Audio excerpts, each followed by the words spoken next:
Dreams are fed by our own desires. They dwell within us since we are born, and this is what we call them until they become real. But have you ever wondered what happens to dreams that never come true?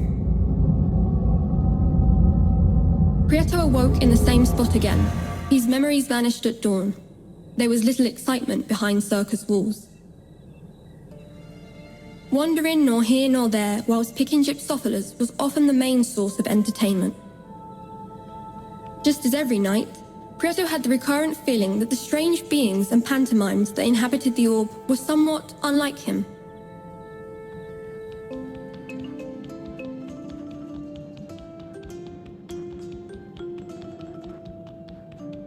Clowns are said to hide sadness behind their disguise.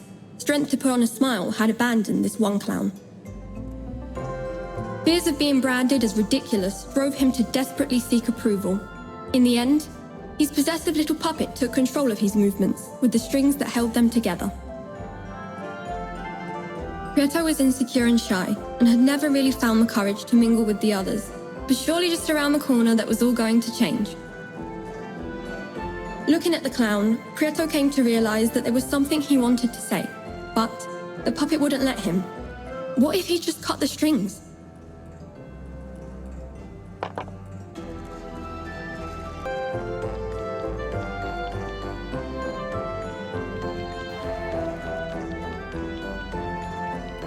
Prieto felt that the rest of the beings in the circus weren't like him. The strange beings in the circus would do the same thing night after night, like clockwork. The more he stared at them, the more out of place Prieto felt.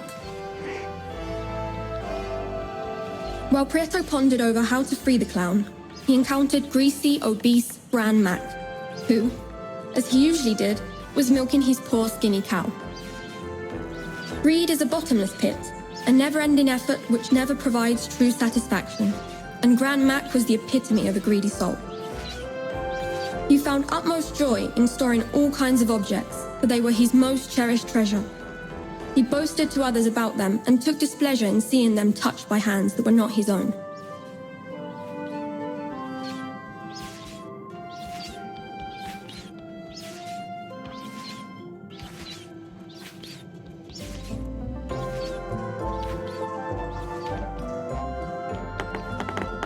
You there? Why do I see you lurking around here? Look at the mess you've made, Spat Gran Mac. Prieto, a little scared, dared not move. You are jealous of my wealth, are you not? Said Gran Mac. Prieto timidly glanced at Gran Mac's prized possessions. An old pair of scissors caught his eye. Two colleagues walk into a beat, big round eyes, and long, long feet, said Gran Mac. Prieto, eyes fixed on the scissors, did not utter a word. In view of this, Gran Mac said, Are you dumb, or you just cannot talk? Do you like my scissors? If you want them, you will have to give me something precious in return. Round like a saucer, unaffected by blows, and relentless bouncer.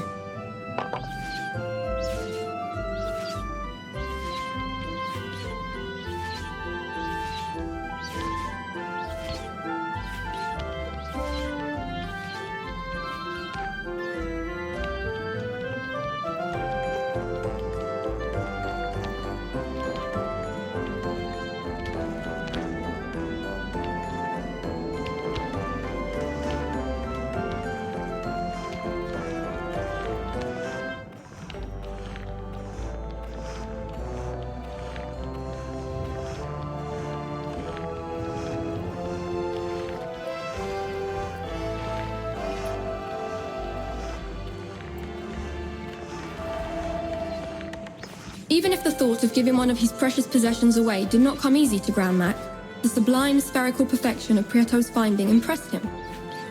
After some hesitation, Gran Mac decided on offering a truce. So it seems that you were not so dumb after all. You may have the scissors in exchange for the ball, he said. Silence is a hard argument to refute, and Prieto remained tight-lipped. Grandmac handed over his precious scissors to Prieto, and then admired his newly acquired orbicular treasure.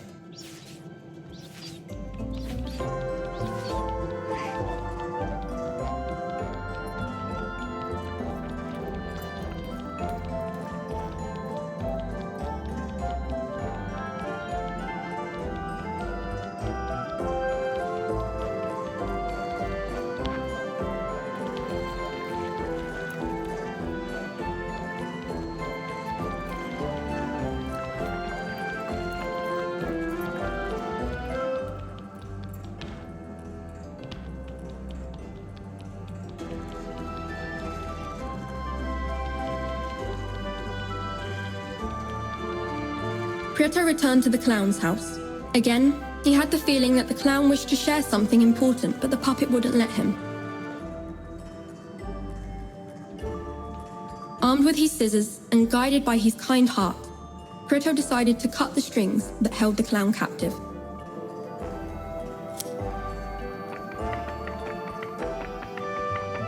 When he did, an enraged puppet stormed out of the circus walls, huffing in anger and leaving the door open while shouting, "Do not call it quits!"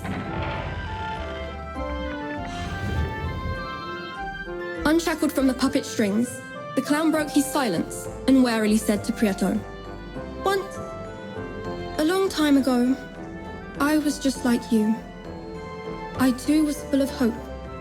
But over time, I became infected with laziness and neglect, and soon ended up trapped in my own misery. I wholeheartedly appreciate what you've done.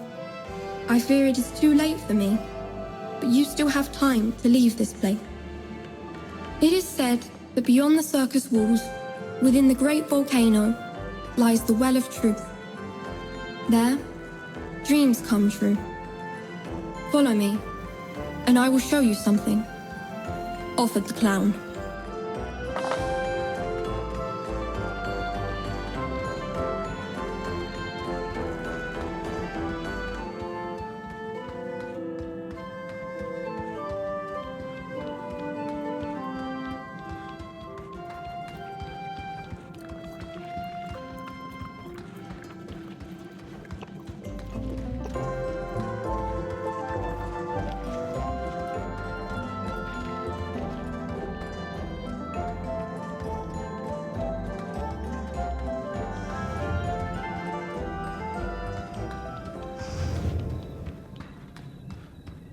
Prieto followed the clown up to the gate, and once there, the clown said, "I have been watching you closely, night after night, and I believe you still have not learnt how to keep your memories at sunrise. Do you see that circular stone on the floor? It is a memory stone. There are many of them spread out throughout the orb. If you place yourself on top of one at dawn, time will begin to accelerate. Try it for yourself, and you will slowly see that when the sun rises, you will no longer feel lethargic, nor will your memory fail you."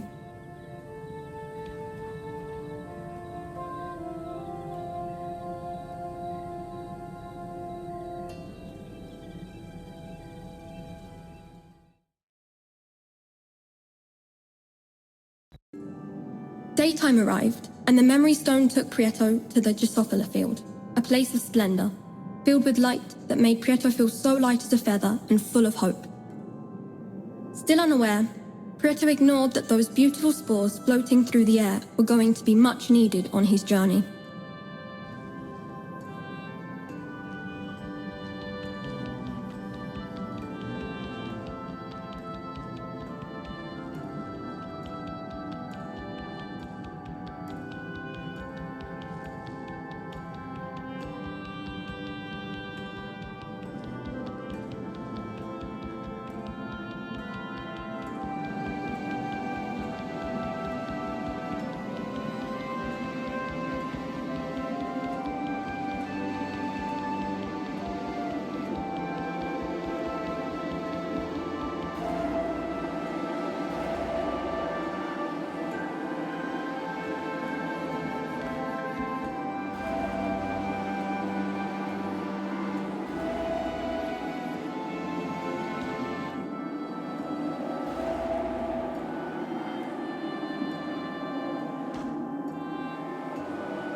While Prieto busied himself with picking spores, night fell.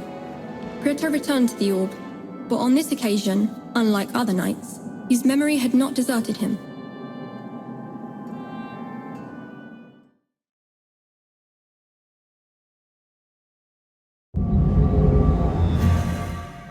The clown stood next to the memory stone and, determined to help Prieto, remarked,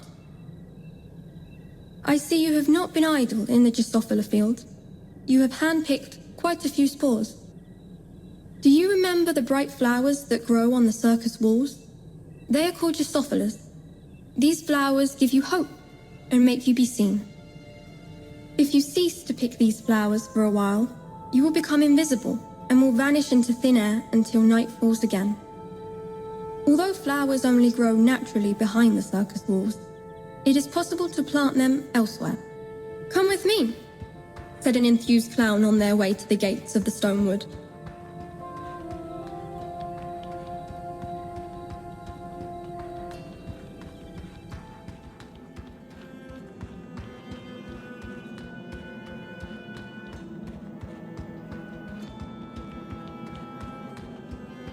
An intrigued Prieto kept track of the clown. Once inside the wood, the clown said, "Here, this here is the ideal spot to plant the spores you pick. You will soon see how quickly flowers full of hope bloom." Prieto did as he was told and planted a spore. In no time at all, bright flowers sprung up from the soil. The clown, full of excitement as he had once been before, said to Prieto, "If you so desire to explore the orb, you ought to learn how to administer the spores correctly. I have marked out specific areas of the wood that are suitable for cultivation. If you plant seeds in these areas, you should be able to visit the flank. They tend to contradict themselves a fair bit, but the truth of the matter is, they hold many secrets regarding the orb. Not far from where they live lies a big stone heart. It is said to hold a secret within."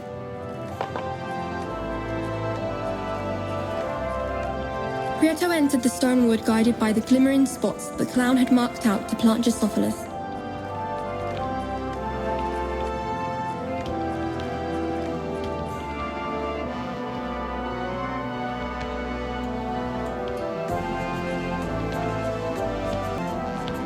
Prieto needed gypsophila so as not to become invisible.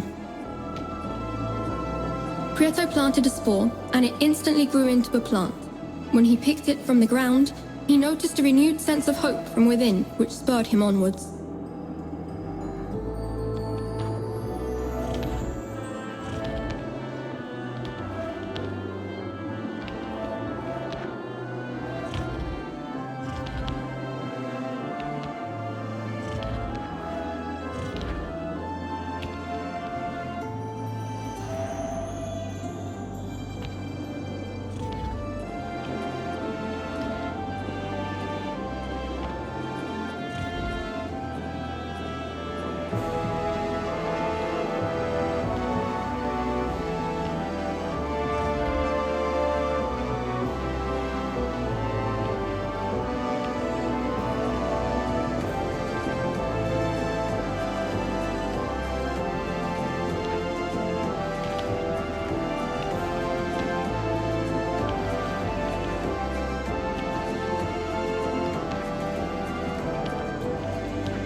The effect of the gypsophila was fading, and Prieto began to feel somewhat weak.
Arriving to the land of the flanks was no mean feat.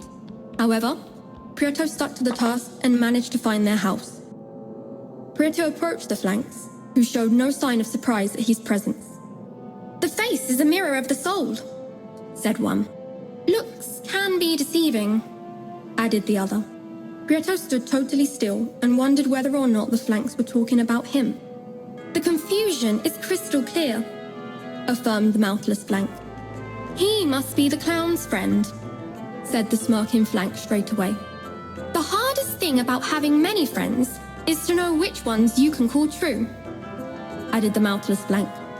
"I wonder what he's after," one flank said. "Curiosity killed the cat," said the other. "But cats have 7 lives, you know," added the first. "Maybe it's love he seeks," said one of the flanks. "Eternal love lasts only so long," added another. "I love you not, you love me. I love you not, you love me. I love you not, you love me. I love you not, you love me. I love you not, you love me. I love you not, you love me," the flanks chanted repeatedly. Prieto was clearly starting to tire of the conversation. Love was in the air, and Prieto was beginning to choke. He decided the best thing would be to leave the flanks as they were and continue to search for the big stone heart that the clown had spoken of.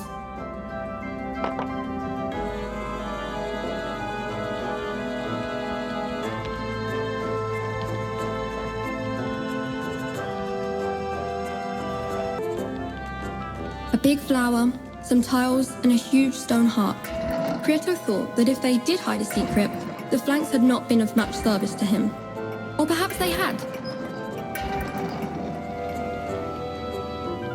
"I love you not, you love me. I love you not, you love me. I love you not, you love me." The flanks clearly knew far more than meets the eye. The heart rose up, and what seemed to be a part of a key came out from within.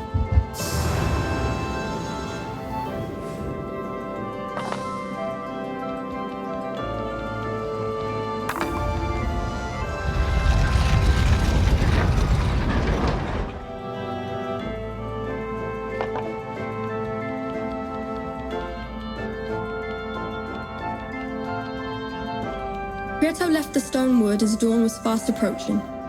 He needed to find a memory stone in order not to forget the recent happenings.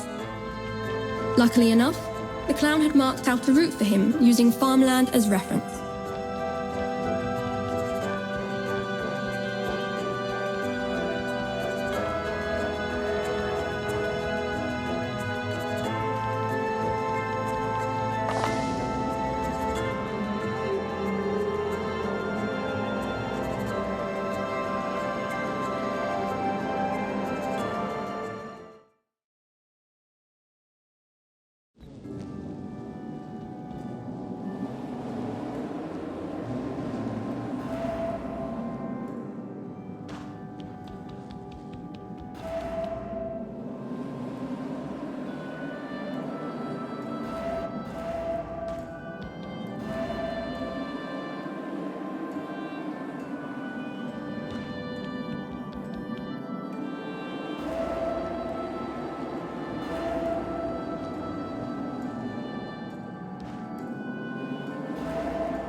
Prieto awoke at dusk and saw the clown waiting for him next to the memory stone. "Happy to see Prieto," he said. "I knew you'd come back, but I'd never imagined that you'd be able to reveal the secret of the big heart. I tried it many times, but to no avail. Perhaps the key fragment that the stone heart hid is related to the Well of Truth. You should look for the gatekeeper and show it to him. The gatekeeper knows how to open all of the orb's doors You'll recognize him easily. He's green, always dallies around naked, and is a very panicky and scared person. When you see him, take care not to scare him. I no longer have the strength to leave the circus, so you will have to search for him by yourself. Remember all that you've learned about the picking of the gypsophila. Now you're ready to plant them wherever you please. Dose them up and you'll be able to travel quite far without turning invisible, sentenced the clown while he returned towards the inside of the circus.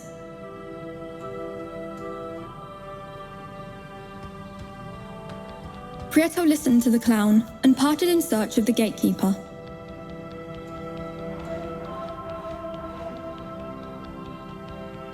Once he got close to one of the doors that sealed the different areas of the orb, Prieto saw a different being of a greenish color that walked about naked.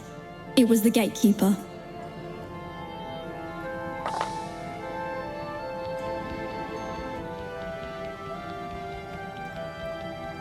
Prieto rapidly chased after the gatekeeper, but he, who was quite the scaredy cat, ran away hurriedly after seeing someone getting close to him so fast.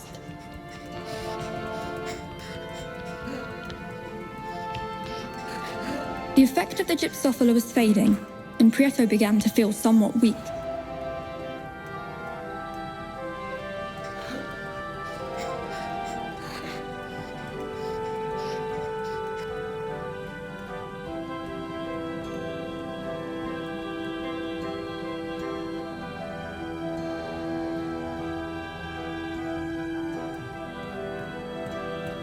Prieto was able to not frighten the gatekeeper by walking slowly towards him.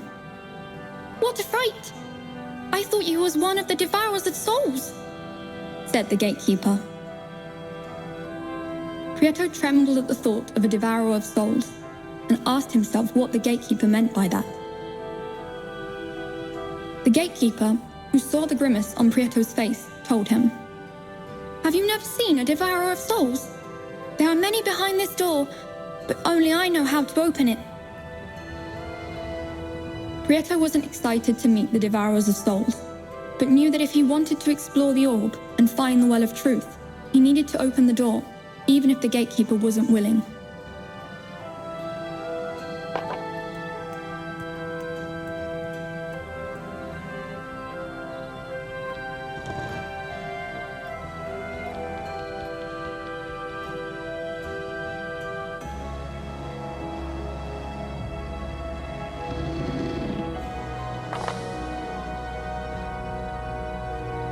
Even though the gatekeeper didn't offer his help to Prieto, he was able to open the door.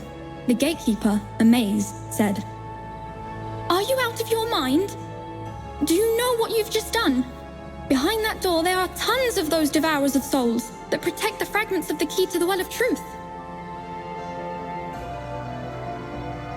The key to the well of truth? Prieto asked himself. Unintentionally, the gatekeeper confirmed Prieto's objective. The fragment found in the stone heart must be part of the key to the well of truth. Prieto mustered up his courage and decided to walk through the door. The gatekeeper warned him. "I don't know what makes you want to enter the putrid zone, but I would suggest you only be brave when there are no monsters before you. The devourers of souls don't have good eyesight, but if they do happen to see you, they will attack without hesitation," the gatekeeper advised. "Behind the door, there's a memory stone, although I doubt whether you will be able to get there. Once there, we may speak in further detail. Can you feel the gaze? They're watching us.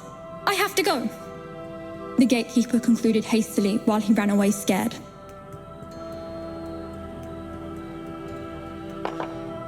Prieto needed gypsophila so as not to become invisible.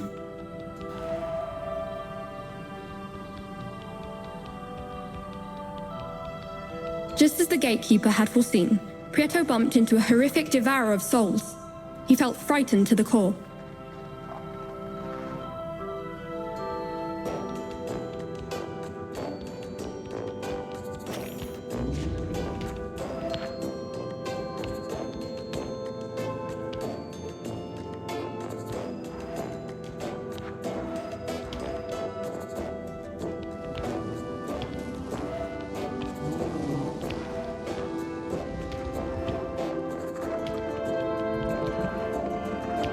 The effect of the gypsophila was fading, and Prieto began to feel somewhat weak.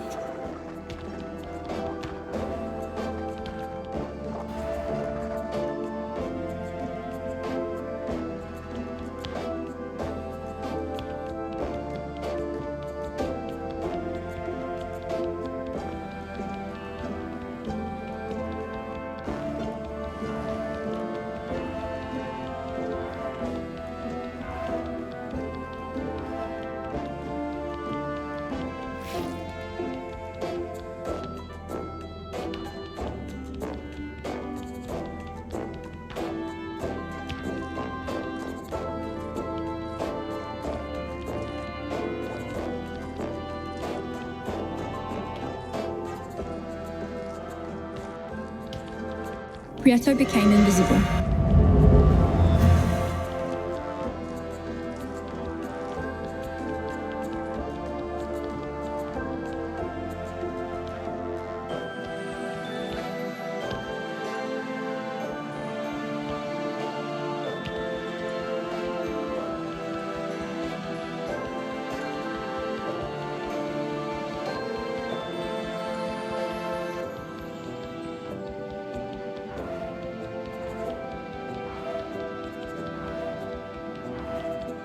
Prieto found a door made of barbecue ribs.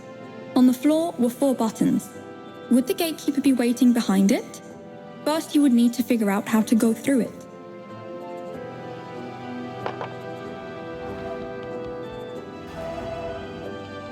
As he stepped on one of the buttons, Prieto remembered the gatekeeper's words. "If you wish to cross, use the meatballs wisely."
Prieto gathered 100 gypsophila petals that magically turned into a spore.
Prieto successfully opened the door of Juicy Ribs.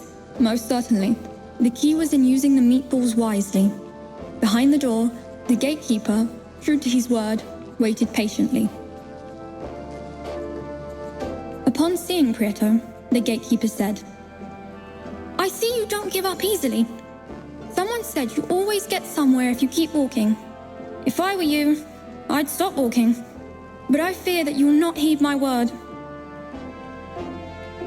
What you opened is one of the 2 doors that grant access to every place in the orb. The Sea of Doubts, the Putrid Zone, the Nothingness, and the Wolf's Mouth hide fragments of the key to the Well of Truth, and therefore are infested with devourers of souls. If you want to make it out alive, it won't suffice just by planting gypsophilas to keep you visible. You must also learn how to channel all of your hopes at once. That way, you'll be able to move much faster and use your invisibility to avoid any dangers. Try it out."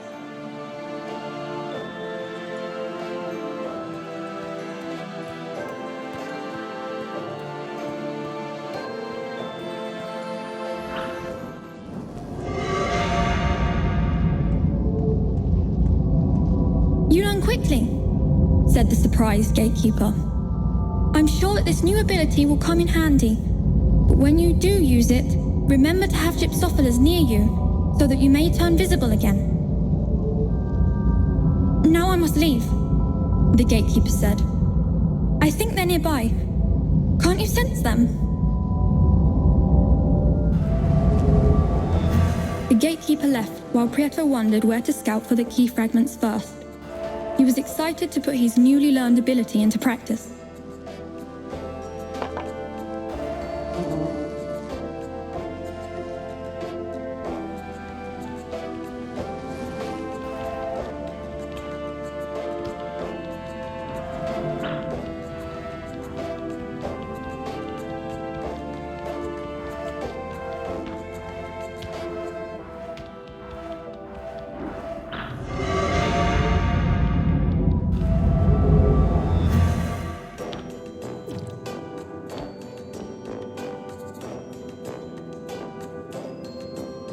Prieto pressed a button and an enormous pizza slice fell from the sky.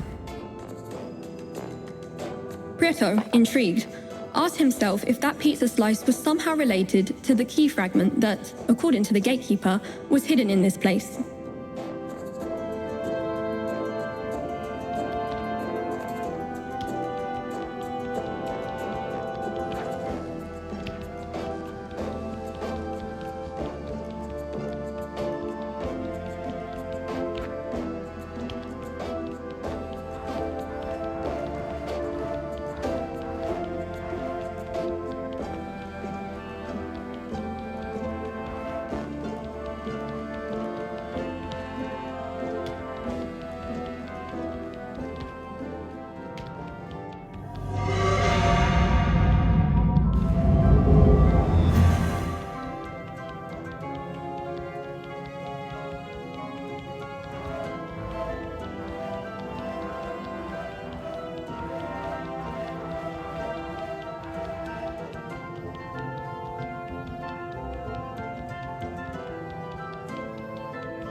During his adventure exploring the orb, Prieto reached a small cardboard town surrounded by enormous teeth.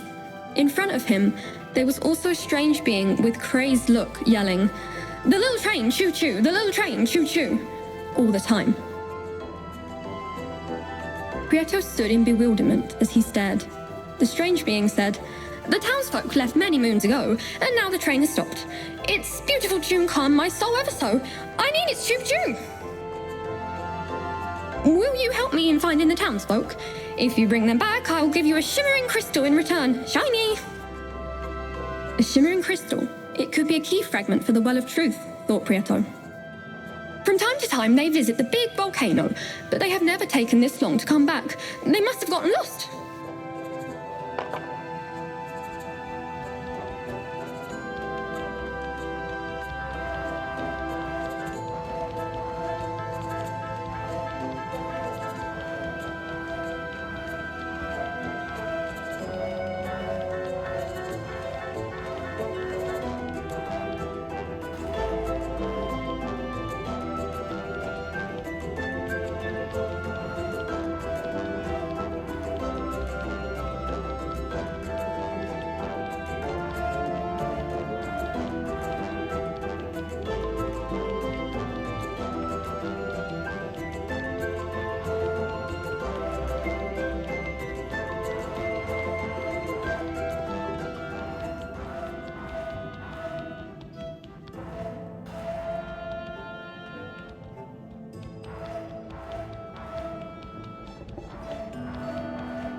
Prieto gathered 100 gypsophila petals that magically turned into a spore.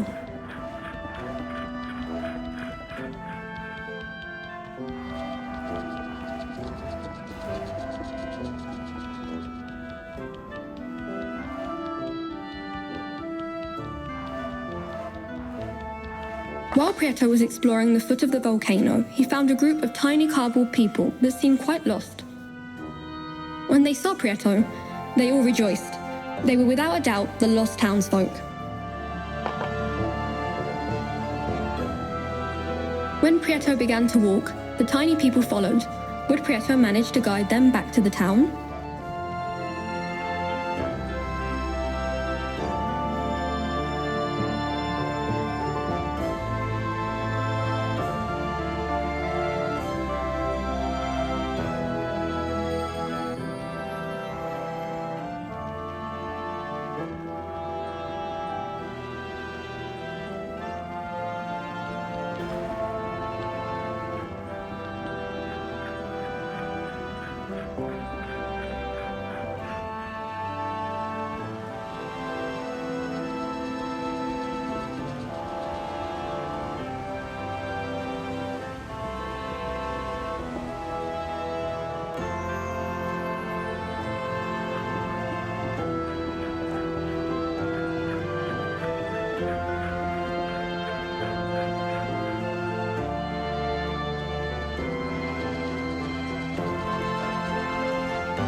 Prieto was able to guide the tiny beings to the cardboard town. When the strange being saw them, he shook with excitement. Choo-choo, choo-choo! Whilst the tiny cardboard people returned to their homes and started the train, the crazed being said to Prieto, "You brought back the choo-choo, and with it my inner peace. Here, as promised, the shiny crystal." Prieto took the crystal happily, but he noticed that it wasn't a key fragment for the Well of Truth. It was a crystal that looked like the eye of an animal. What purpose could it serve?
Each time Prieto stepped on a button, an enormous pizza slice fell from the sky.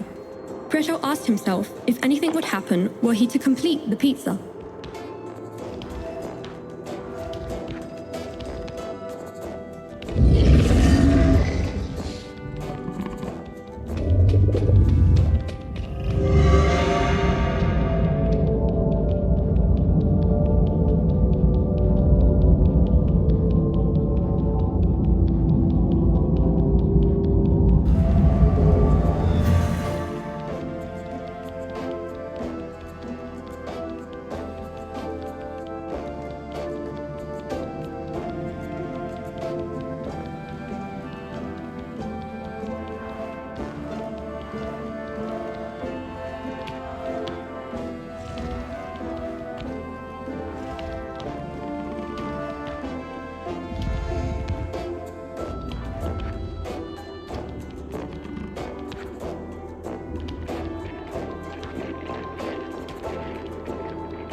Prieto planted the last spore he had that night.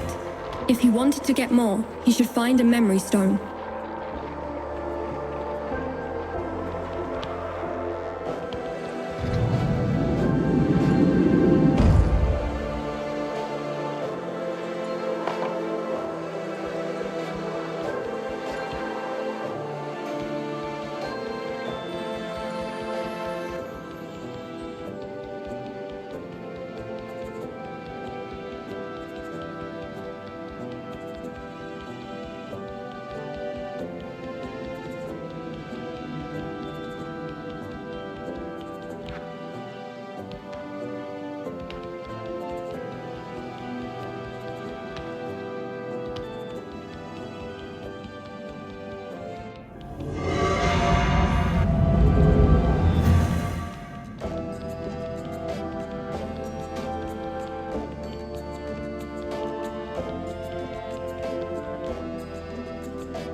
Dawn was soon approaching, and Prieto needed to find a memory stone urgently.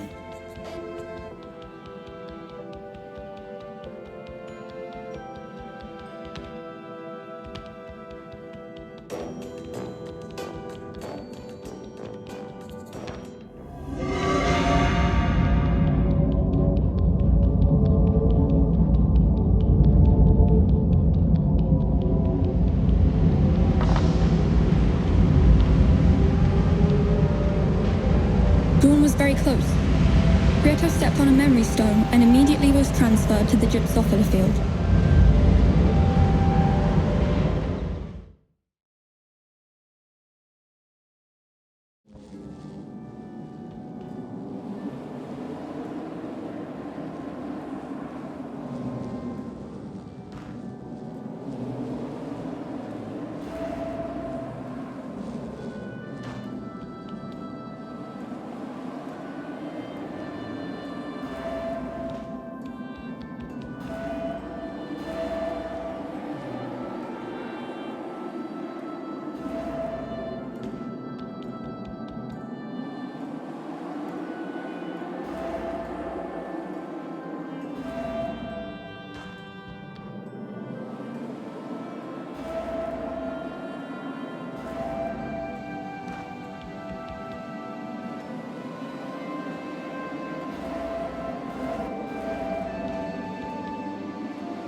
Prieto gathered 100 gypsophila petals that magically turned into a spore.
After spending a good amount of time exploring the putrid zone, Prieto found and stepped on the last button. Then, the pizza was completed, and from it erupted a key fragment for the Well of Truth.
Prieto collected the key fragment, a fragment that brought him closer towards the Well of Truth.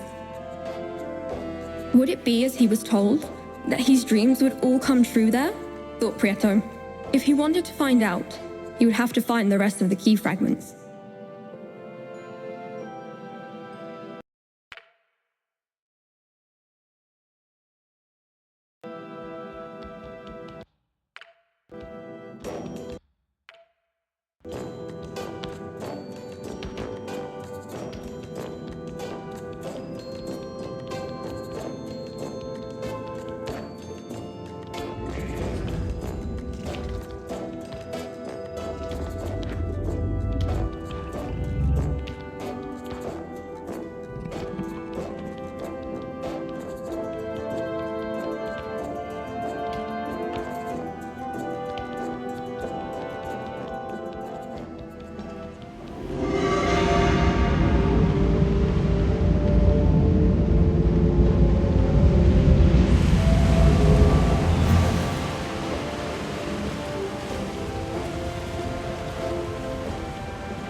After searching the surrounding areas, Prieto found a way that led to the Sea of Doubts.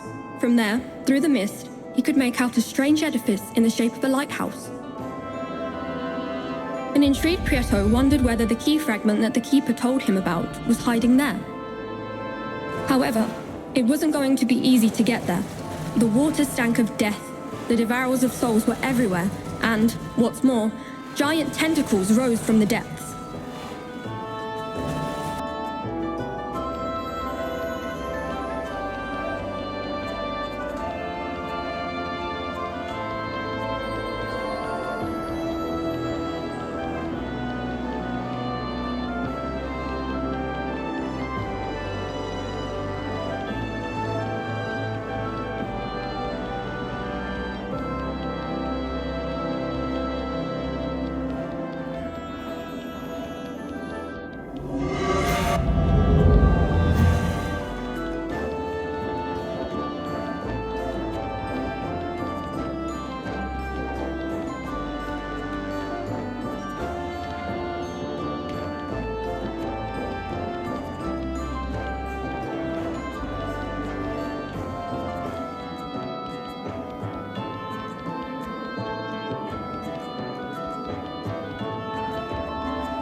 Prieto gathered 100 gypsophila petals that magically turned into a spore.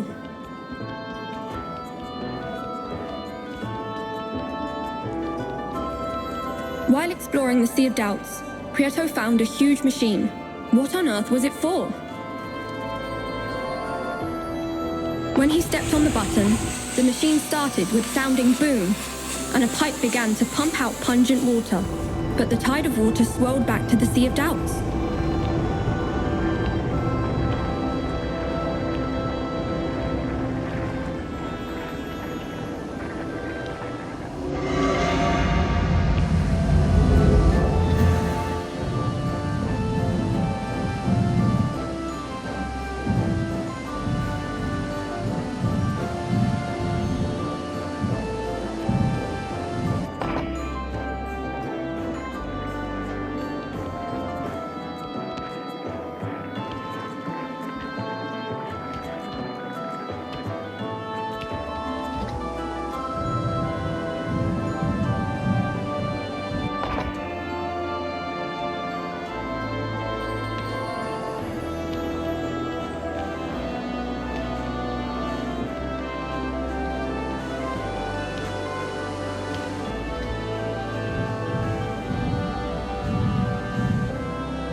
Prieto planted the last spore he had that night. If he wanted to get more, he should find a memory stone.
Dawn was very close.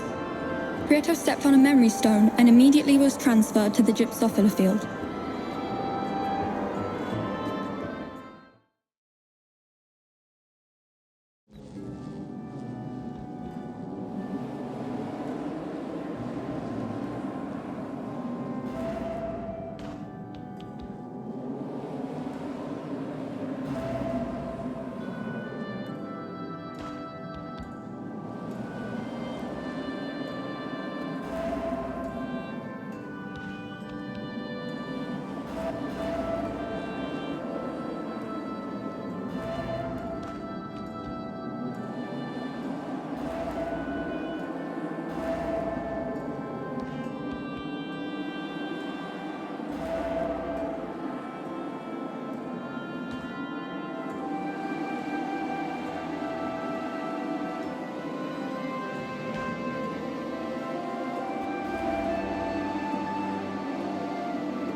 Prieto struggled to arrive at the little lighthouse island.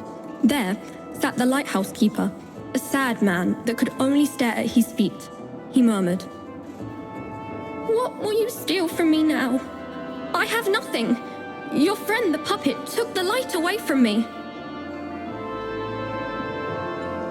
Prieto shook his head, and the lighthouse keeper said, "Aren't you the puppet's friend? He came by a few nights ago, stole the light, and threw it into the sea. Now there's nothing but doubts and darkness." Prieto thought it better to turn on a light than to curse the darkness, even though it was obviously not an option to swim into the Sea of Doubts. Perhaps if he were able to empty it, he'd be able to find the light.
Prieto managed to connect all of the pipes and the Sea of Doubts was emptied in a few instants. Was the light going to be found there?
light bulb. Perhaps this was what the lighthouse keeper was referring to, thought Prieto.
Asked the lighthouse keeper.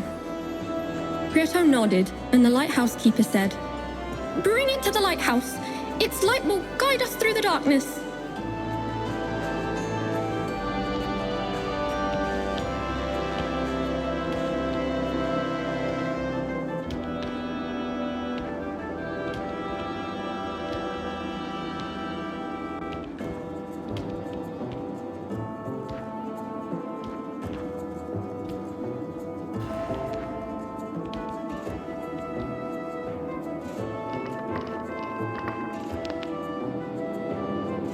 Even though Prieto wasn't too sure about the rusty light bulb, as soon as he put it in place, he was blinded by a powerful light. Still squinting, Prieto looked down and saw a fragment of the key to the Well of Truth on the floor.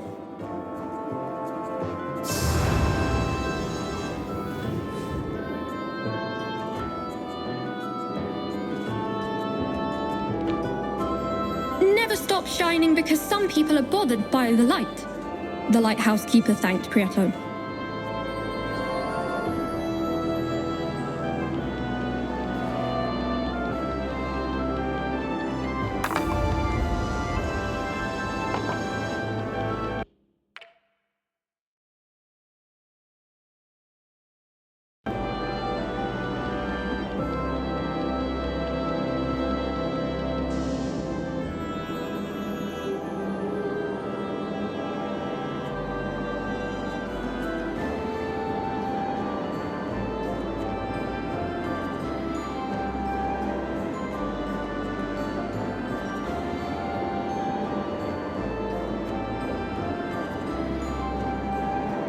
Dawn was very close. Prieto stepped on a memory stone and immediately was transferred to the gypsophila field.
Prieto gathered 100 gypsophila petals that magically turned into a spore.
Whilst Prieto explored the giant labyrinth, he met with a strange being.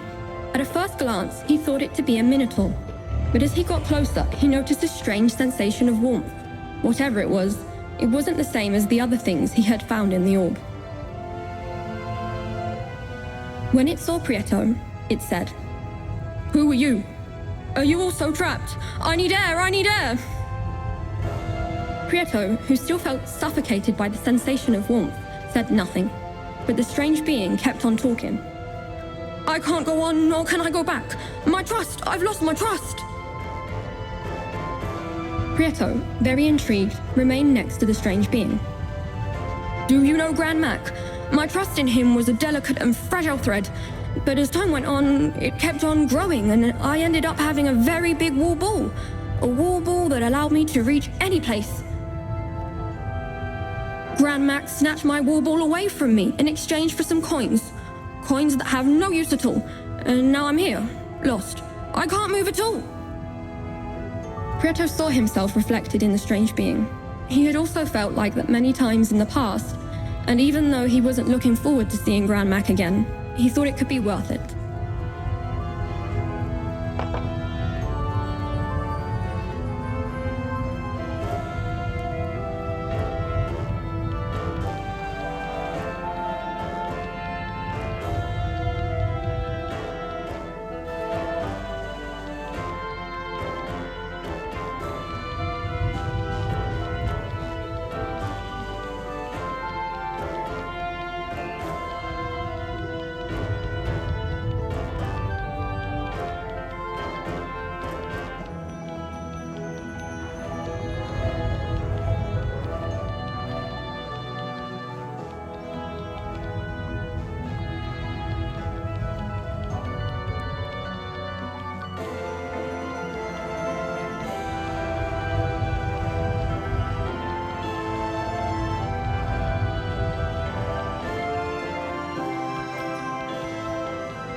Prieto managed to avoid the Minotaur and to exit the labyrinth. The gatekeeper was a few steps away, guarding the orb's doors as usual, although this time the doors looked quite peculiar.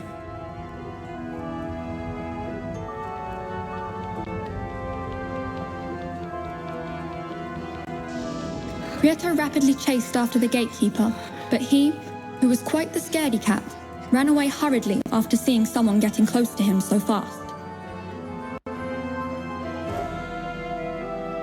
Prieto approached the gatekeeper silently, and when he saw him, he said, "Oh, what a fright! I thought you were one of the Devourers of Souls. What are you looking for here? Through these doors you will reach the wolf's mouth and nothingness, and even though I like you, I can't help you cross them."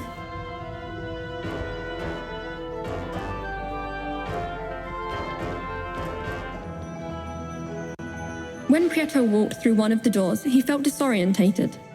Something very weird was happening. The magical doors were real.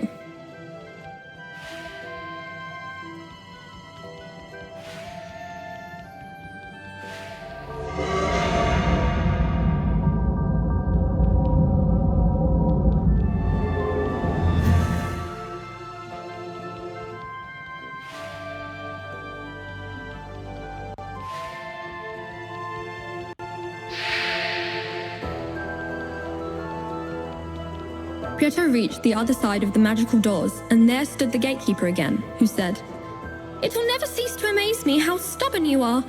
Oh well, seeing as you're here, I'll give you some advice. The power of hope can take you further than you believe, but sometimes you can only see some things when you have lost all hope."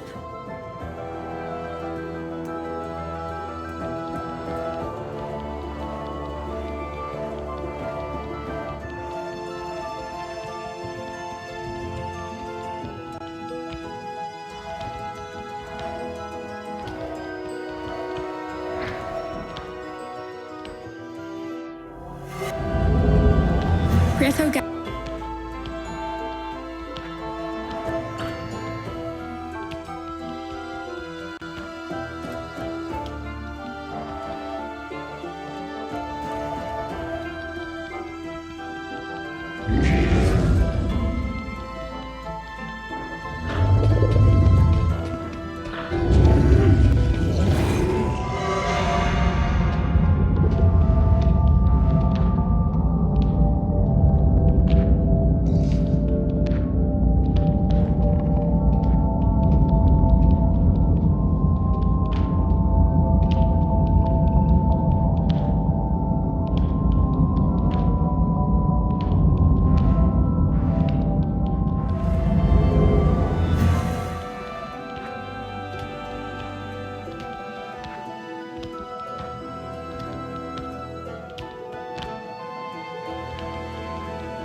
Prieto walked down the stairs and entered a strange place that made him feel eerie. It was as if 1,000 stairs were glaring through him. The gatekeeper was there, guarding the entrance to the wolf's mouth. When he saw Prieto, he said, "I can't believe it! You found the wolf's eye!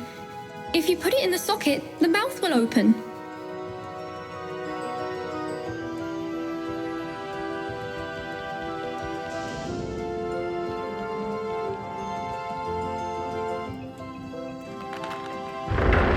Prieto slid the eye into the socket, and the rusted gears from the wolf's mouth began to move, and so the big mouth opened. "My word! I don't want to get anywhere near there," said the gatekeeper as he hurried off. Dawn was soon approaching, and Prieto needed to find a memory stone urgently.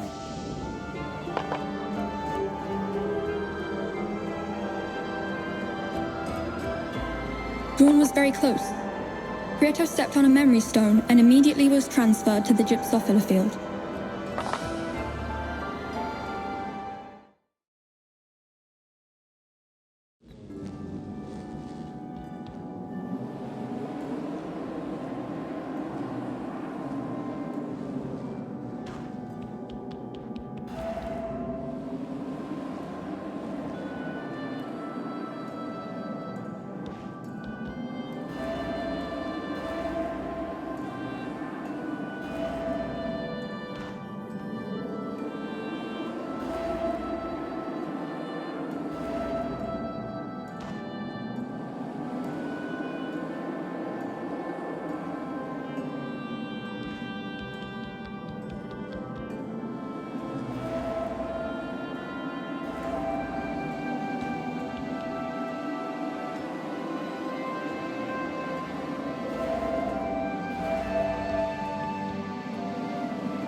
Prieto ignored the gatekeeper's words and decided to walk into the beast's mouth.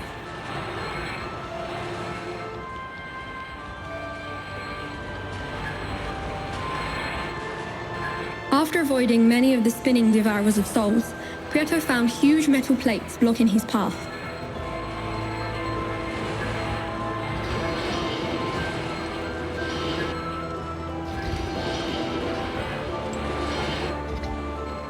Prieto used the buttons on the floor to match the holes on the plates and kept walking through the long corridor that seemed to have no end.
Prieto reached a big gate that blocked his path.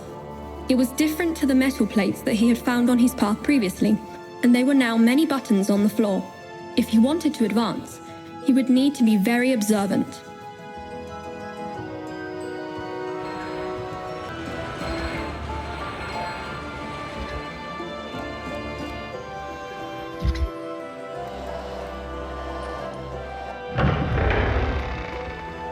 Prieto was able to decipher the gate's code, and after it being opened, a new key fragment was revealed.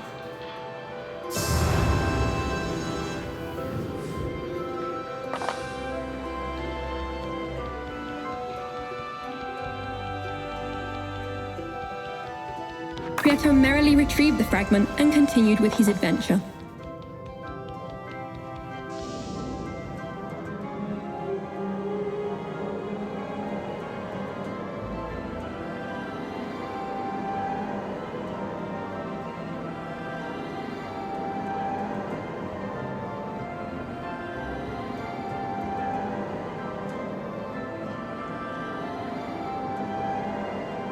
Dawn was very close. Prieto stepped on a memory stone and immediately was transferred to the gypsophila field.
Prieto felt that the rest of the beings in the circus weren't like him. Prieto returned to Grand Mac's house, who was still milking his cow without a stop. When he got closer, he saw a big ball of wool. Without a doubt, that was the thread of trust that Grand Mac had snatched away from that strange being Prieto had met in the Labyrinth. Grand Mac, who always sought the opportunity to make a good bargain, noticed Prieto looking at the wool ball. "Do you like it?" he said, staring at Prieto. As you already know, Grand Mac was greedy, very greedy. But that was not his only fault. He was also a big glutton and decided to propose a trade with Prieto. "See this ball? If you want to have a thrill, fill my bottle, you will." It didn't seem like a bad trade to Prieto, but he wondered what Grand Mac wanted to drink. "Worms!" shook Grand Mac with excitement. "There's nothing more savory and delicious than the juice of a freshly squished worm." Prieto remembered he had seen many worms in the putrid zone, and even though he wasn't keen on squishing them, taking back the wool ball was a good cause he was willing to fight for.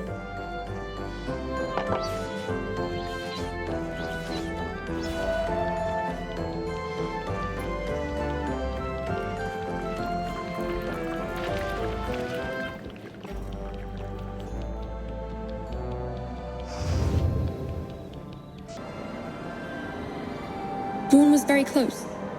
Prieto stepped on a memory stone and immediately was transferred to the gypsophila field.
Once he got close to one of the doors that sealed the different areas of the orb, Prieto saw a different being of a greenish color that walked about naked.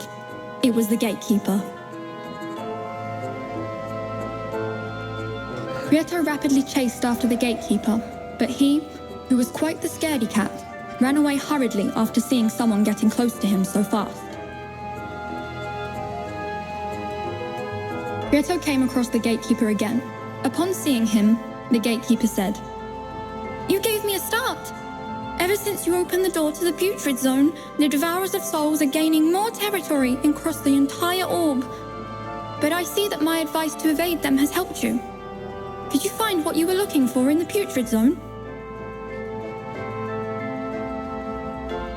"This This door leads to the Sea of Doubts, a damp place that is also infested with devourers of souls, the gatekeeper warned.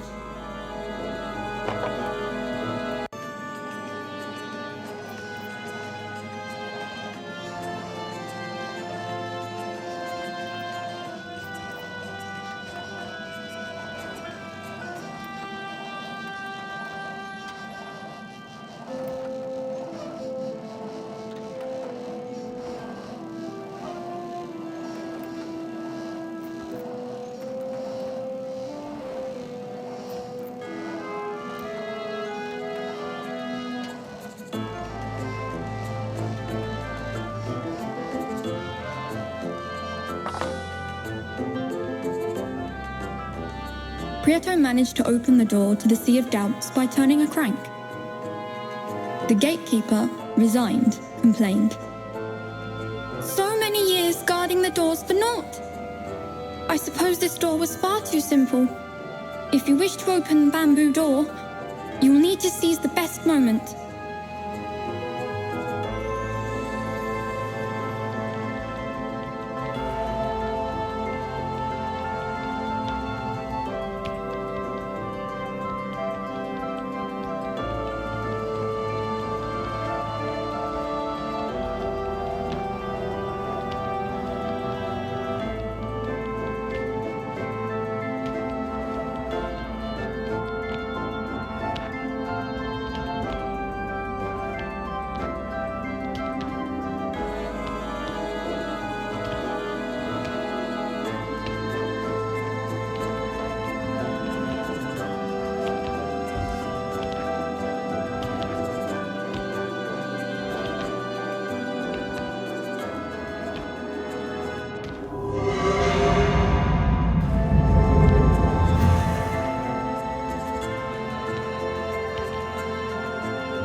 Prieto found the bamboo door and a button on the floor. Would the gatekeeper be waiting behind it? First, he would need to figure out how to go through it.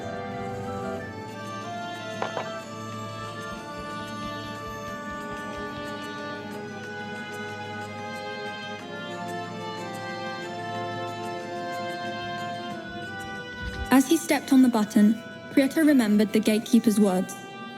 You'll need to seize the best moment to cross the bamboo door.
Prieto squished a worm and put its juice in the bottle. He had to squish many more to fill it up.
Prieto gathered 100 gypsophila petals that magically turned into a spore.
Dawn was very close. Prieto stepped on a memory stone and immediately was transferred to the gypsophila field.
It took him a while, but Prieto was able to top the bottle with worms. Would Grand Mac fulfill his end of the bargain?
Prieto brought the bottle filled with worm juice to Grand Mac, and he said, "You know what they say. You can't think on an empty stomach. Give me that, and be off with your wall ball." Prieto finished the trade. With this wall ball, he'd be able to help who he found in the labyrinth.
After getting lost for some time in the labyrinth, Prieto managed to find the being who had lost its trust.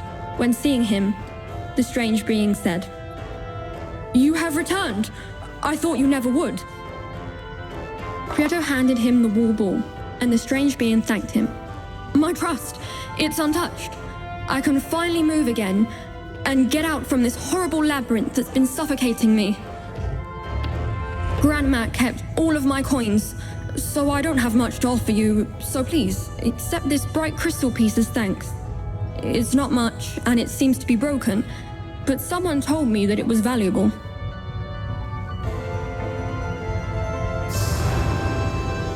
As soon as Prieto laid his eyes upon it, he knew that it was one of the key fragments for the Well of Truth. Prieto would never thought that such a small gesture like bringing trust back to someone would grant him such a big reward.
Dawn was very close. Prieto stepped on a memory stone and immediately was transferred to the gypsophila field.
Prieto reached a wide plain.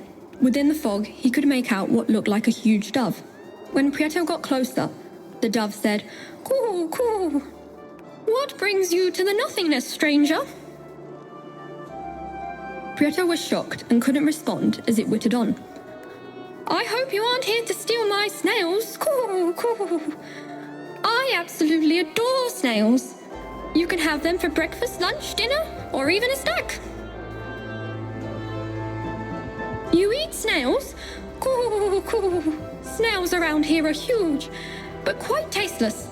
Time ago, they were gypsophilas everywhere. But hope was lost, and now the snails have nothing to feed themselves on." Prieto stood before the giant dove while he noticed many other snails around him. "What have you got there? Are those gypsophila spores? Coo, coo."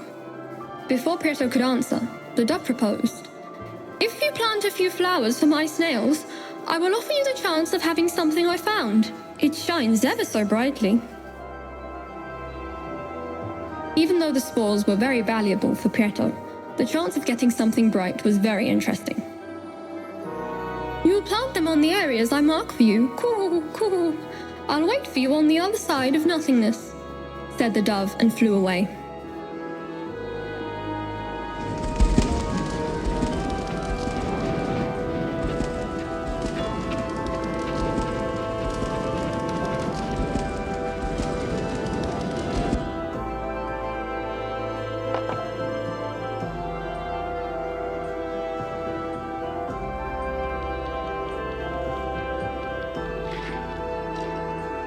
Prieto planted a gypsophila flower, and a few moments after, a snail ate it.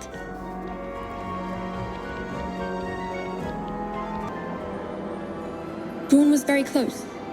Prieto stepped on a memory stone and immediately was transferred to the gypsophila field.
Prieto planted gypsophila flowers everywhere the dove told him to. Now he needed to find the dove to win the reward that he was promised.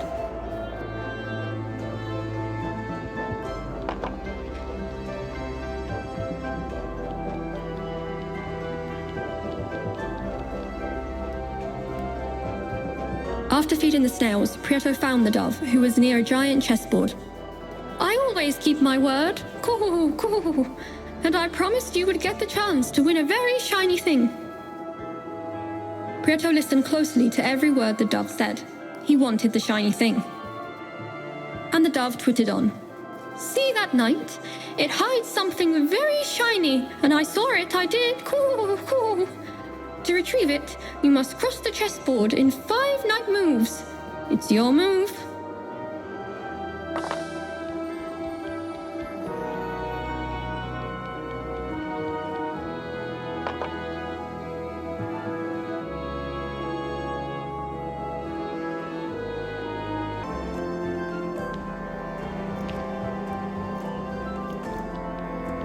Prieto managed to cross the board in 5 moves, and suddenly the knight flew off, leaving a fragment of the key to the Well of Truth.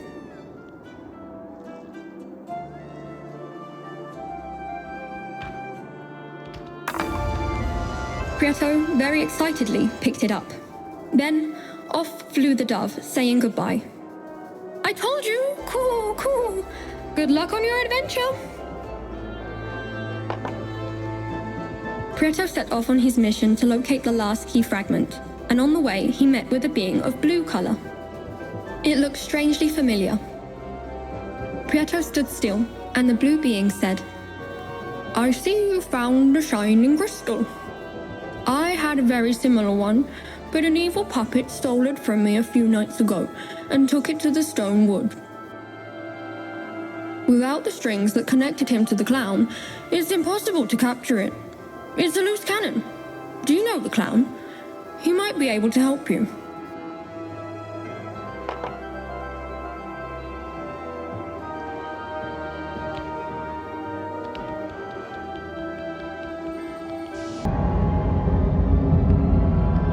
Dawn was very close.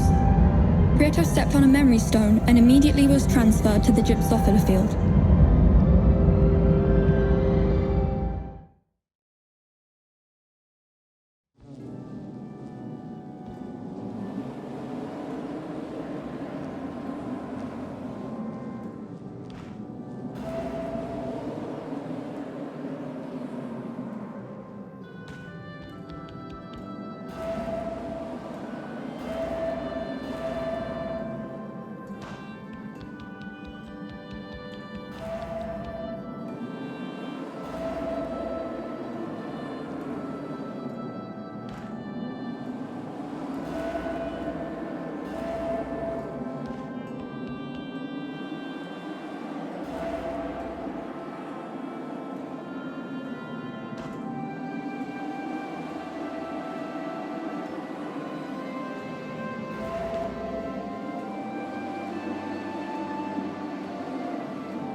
Prieto felt that the rest of the beings in the circus weren't like him.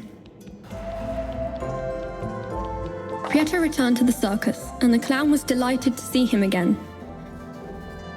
A little bird told me that you've already collected 6 key fragments, and that makes me happy. I suppose you've come back here because you know that the puppet is hiding in the stone wood with the 7th key fragment. Prieto, surprised by how fast news spreads through the orb, stayed and listened to the clown, hoping to get his aid. You already know it's too late for me, but you can still get out of here. I will help you catch the puppet, but in order to do it, I need you to fetch the strings. When you cut them, I was so happy that I gave them to Grand Mac. Prieto wasn't exactly looking forward to seeing Grand Mac again, but if he wanted to catch the puppet and get the last key fragment, he had no other choice.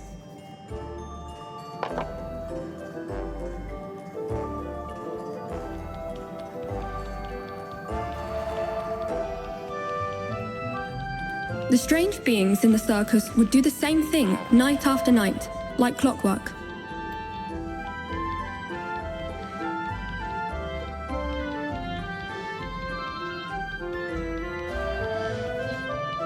Prieto went to Grand Mac's house, and when he saw him again, Grand Mac said, "The poor spend more money on thread than the rich do on cloth." Prieto, a bit confused, said nothing. Grand Mac blabbered on. "I saw you talking with the clown. I know that you need the strings to capture the puppet. So I propose a deal. You bring me the puppet, and ding ding dings, you'll get your strings." Prieto thought it was a good trade and happily accepted the strings.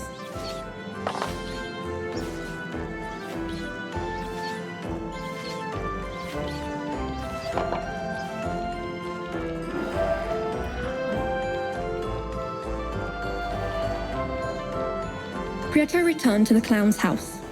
When the clown saw him, he said, "Wow, I didn't think you'd get the strings that easily. We have to go to the Stonewood to search for the puppet.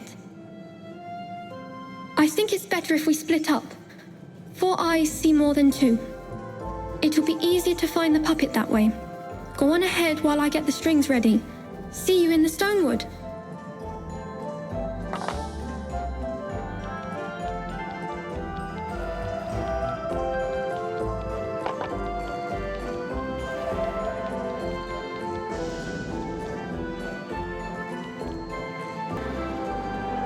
Dawn was very close. Prieto stepped on a memory stone and immediately was transferred to the gypsophila field.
Prieto set off on his search for the puppet in the Stonewood.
Prieto searched and searched until he found the puppet.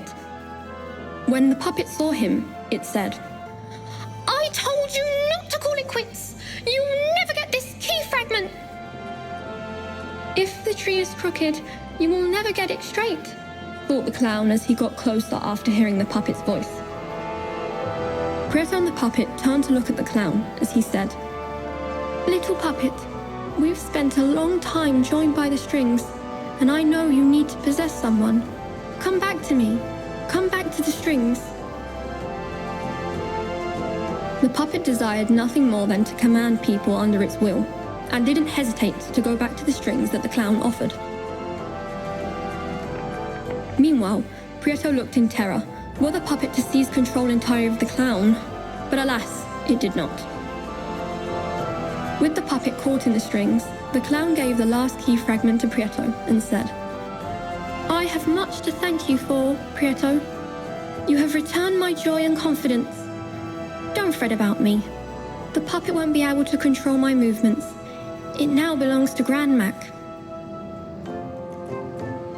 Now, take the key to the Well of Truth. There, dreams come true.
Prieto gathered 100 gypsophila petals that magically turned into a spore.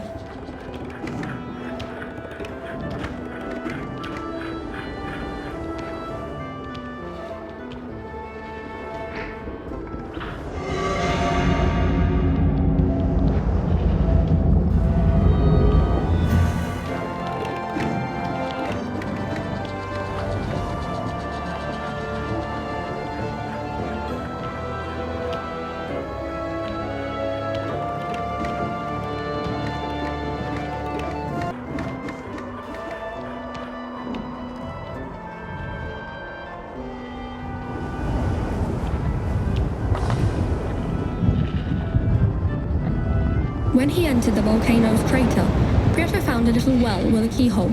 Suddenly, a horrifying snake emerged from the lava. Prieto froze in shock, and the snake hissed. Hello, do you find me scary? Don't worry, I won't hurt you. Do you see that well? It is the Well of Truth. They say it makes dreams come true. Dreams feed on hope. Everyone has dreams since they're born, but most people can't make their dreams come true. Sometimes those dreams simply dissipate. Sometimes they turn into nightmares. Prieto, you are but a dream.